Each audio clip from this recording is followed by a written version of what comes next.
उत्तर भारत के एक छोटे से गांव में रामलाल नाम का किसान रहता था। गांव हरे भरे खेतों से घिरा हुआ था, मगर गांव के हर किसान की किस्मत एक जैसी नहीं थी। रामलाल बेहद गरीब था। उसका घर मिट्टी और फूस से बना था। बरसात आते ही छत टपकने लगती थी।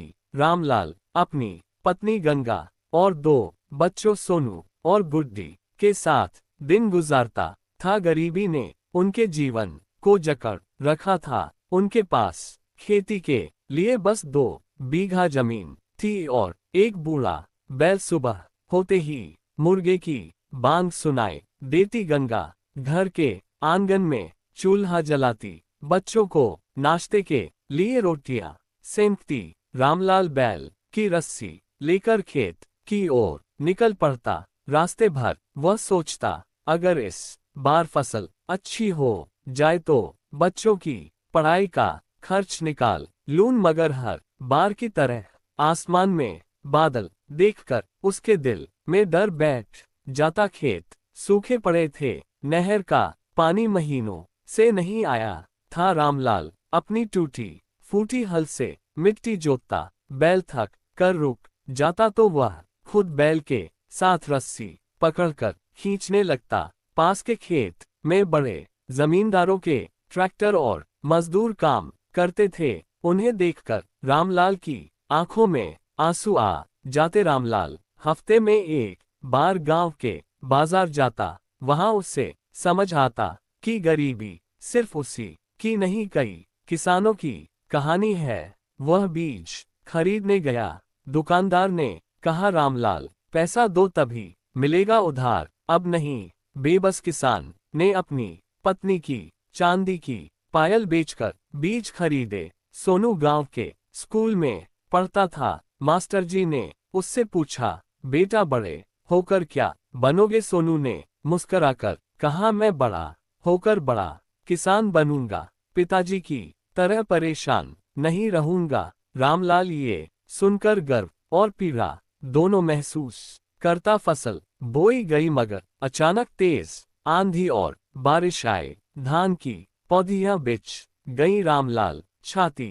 पकड़कर खेत में बैठ गया। गंगा ने ढाढ़स बंधाया, हिम्मत मत हारो जी, भगवान सब देखता है। लेकिन उस दिन रामलाल ने मन ही मन सोचा, किस्मत हमेशा मेरा साथ क्यों नहीं देती। कुछ दिन बाद गांव में पंचायत लगी। बड़े जमींदारों ने किसानों को कर्ज देने का प्रस्ताव रखा। शर्त यह थी कि ब्याज इतना भारी था कि किसान जिंदगी भर भी चुका न पाए। रामलाल ने सिर झुका लिया। उसे पैसे की जरूरत थी, लेकिन वह गुलामी नहीं चाहता था। दिन बीतते गए, घर में अनाज खत्म हो गया। गंगा बच्चों को आधी रोटी खिलाकर खुद भूखी सो जाती। सोनू ने माँ से पूछा, माँ हम इतने गरीब क्यों हैं? गंगा की आंखों से आंसू बह निकले, लेकिन उसने बेटे को गले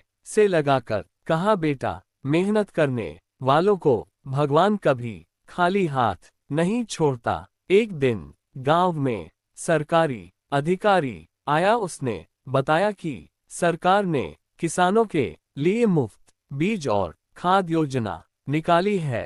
रामलाल को थोड़ी राहत मिली। उसने नए बीज बोए और जी जान लगाकर खेत संभालना शुरू किया। गर्मी की धूप में वह घंटों खेत में काम करता। बैल की थकान देखकर वह खुद हल में जुड़ जाता। रात को जब पूरा गांव सो जाता, तब भी वह खेत में पानी देने जाता। गांव के लोग उसकी मेहनत देखकर हैरान रह जाते। सोनू और गुड्डी भी खेत में आकर पिता की मदद करने लगे। सोनू ने पानी की बाल्टी खींची और पिता से कहा, पिताजी आप अकेले नहीं हैं, हम सब आपके साथ हैं। रामलाल की आंखें भर आईं। कुछ महीनों बाद खेतों में हरी भरी फसल लहलहाने लगी।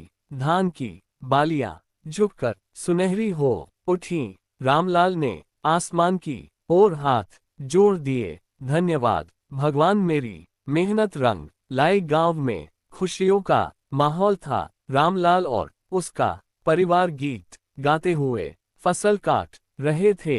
गंगा ने कहा, देखो जी, इस बार भगवान ने हमारी सुन ली। बच्चों की हंसी खुशी देखकर किसान की थकान मिट गई। रामलाल अपनी उपज लेकर बाजार पहुंचा। व्यापारियों ने अच्छी कीमत दी। रामलाल ने पहली बार जेब में गड्डी भर पैसे देखे। उसने सोचा, अब बच्चों की पढ़ाई भी होगी, घर भी बनेगा और कर्ज भी चुकाऊंगा। गांव के मुखिया ने रामलाल को बुलाकर कहा, तुम्हारी मेहनत ने सबको प्रेरणा दी है। अब कोई किसान हिम्मत नहीं हारेगा। गांव वाले तालियां बजाने लगे। रामलाल के चेहरे पर गर्व और संतोष की चमक थी।